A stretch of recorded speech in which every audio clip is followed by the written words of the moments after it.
Les gars, vous croyez vraiment que Samuel L. Jackson a passé un casting pour jouer Nick Fury dans le Marvel Cinematic Universe? Pas du tout.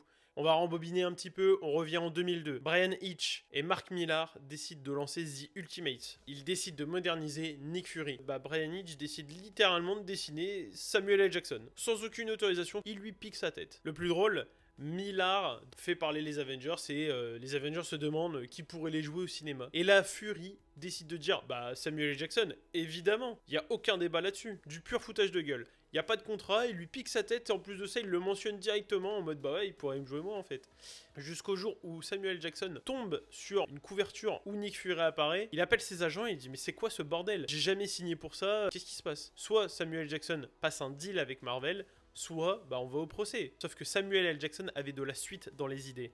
Il décide de passer un accord avec Marvel Studios pour que si le personnage est adapté dans les films, ce soit lui qui le joue. Marvel décide d'accepter, ils n'ont pas les moyens d'aller au procès, donc ils passent ce deal avec Samuel L. Jackson. La suite, 2008, Iron Man. Samuel L. Jackson dans l'ombre du penthouse de Tony Stark prononce ces mots. You think you're the only superhero in the world? Et ainsi fut lancée l'initiative Avengers. C'est ainsi que Samuel L. Jackson est devenu l'iconique personnage de Nick Fury. Et vous préférez quelle version de Nick Fury? La version originale ou la version de Samuel L. Jackson à la fois dans les comics et dans les films? Dites-le moi en commentaire. Peace!